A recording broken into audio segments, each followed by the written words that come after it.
They had the world jumping in the early 90s. Two kids, barely teenagers, with baggy jeans turned backwards and a sound that took over the world. But behind the platinum plaques and screaming fans, there was silence, pain. And now, decades later, one of them is finally ready to talk. Kris "Daddy Mac" Smith is breaking his silence on the tragic story of his best friend, Kris "Mac Daddy" Kelly, and what really happened to Kris Kross, because what looked like a fairy tale from the outside might have been a nightmare behind closed doors. In 1990, two boys, Kris Smith and Kris Kelly, were just regular kids hanging out at an Atlanta mall. They had no idea their lives were about to change forever. Jermaine Dupri, a rising young producer at the time, spotted them. Impressed by their style and energy, he took them under his wing.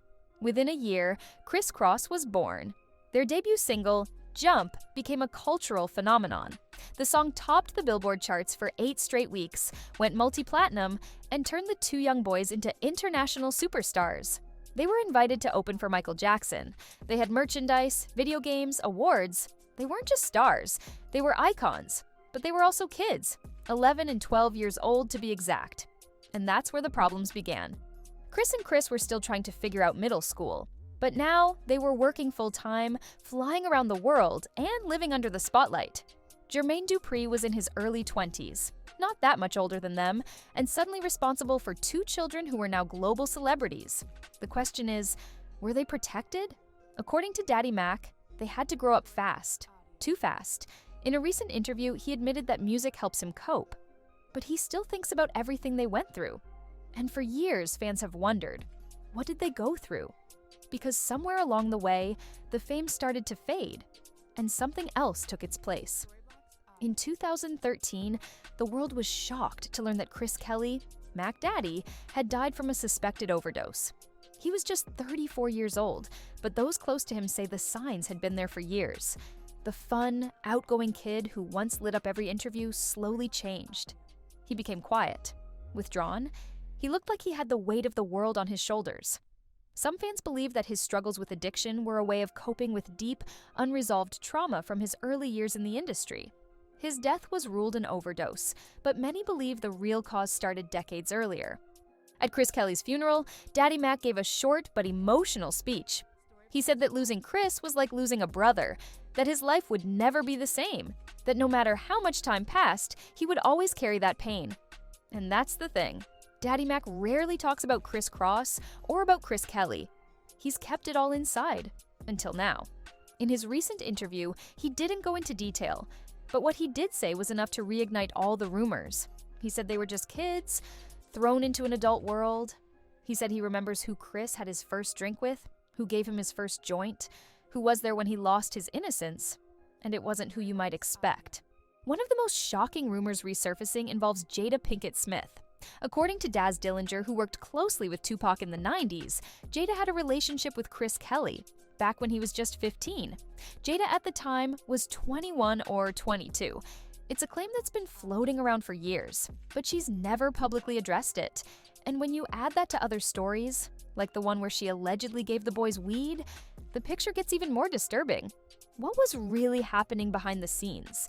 Jermaine Dupri has always claimed he loved Kris Kross like sons, that he was like a father figure to them. But when he sat down for an interview in 2018, fans noticed something strange. When asked how old Kris Kelly was when he died, Jermaine didn't know. He guessed. He looked uncomfortable. Then he was asked if they stayed in contact. And again, he hesitated, fidgeted, changed the subject. For someone who says Kris was like a son, that reaction didn't sit right with a lot of people. And then came the allegations from Cat Williams. In 2011, Cat Williams dropped a freestyle that stunned everyone listening.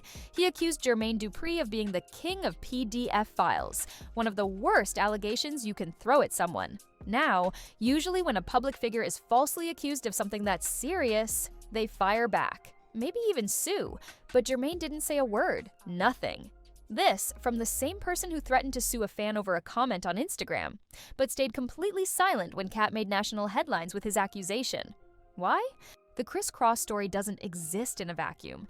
It fits into a larger pattern of what happens to young artists, especially those who rise too fast, too young, and without protection. Stories of exploitation, of silence, of industry predators who smile for the cameras but vanish when the lights go off. The industry chews up kids and spits them out. And if you look closely, you start to see the same names, the same behavior, and the same outcomes. Kris Kross was never just two lucky kids who got a shot. Their rise wasn't random.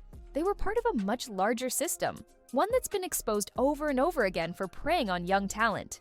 It's the same system where kids are rushed into fame, surrounded by adults with too much power, and left to deal with trauma that no one prepares them for. After Chris Kelly's death, fans began revisiting old Kris Kross interviews. And the difference between early and later appearances is chilling.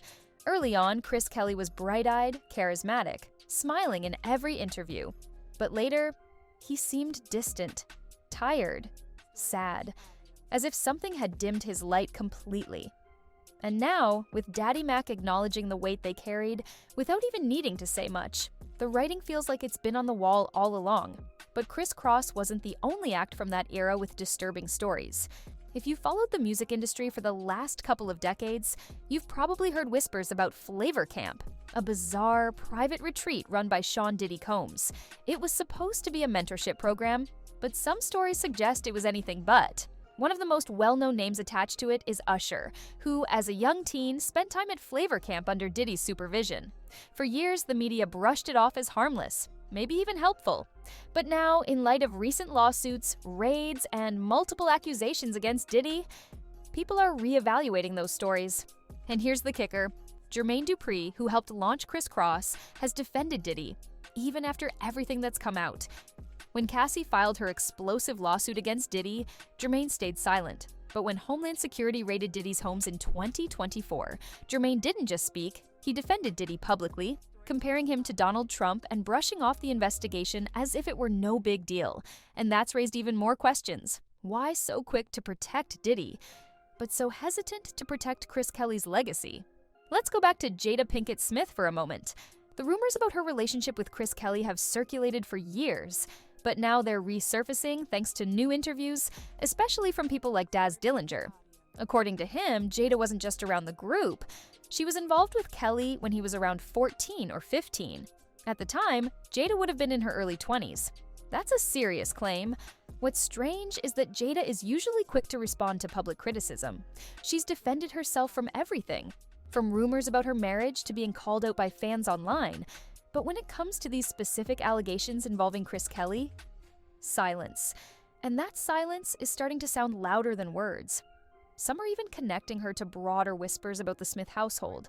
Stories of mentorships that went too far, of young artists leaving their homes shaken, scared, and unwilling to speak publicly about what happened. If even half of it is true, then Kris Kelly may not have stood a chance. So, what's left now? One half of Kris Kross is gone. The other carries the weight of it. Quietly, but heavily. This should have been a story about success, about two boys who made it out of the neighborhood and changed the culture forever. Instead, it's a warning. Because if kids as iconic and beloved as Kris Kross can be used, exposed, and discarded, then how many others are still trapped in that cycle? Kris Kelly's death wasn't just the end of a career. It was the end of a childhood that was never protected. And if Daddy Mac's recent words tell us anything, it's that he's not just mourning his friend. He's mourning the innocence they both lost. If you made it this far, let us know your thoughts in the comments. Do you believe there's more to the Kris Kross story that still hasn't been told?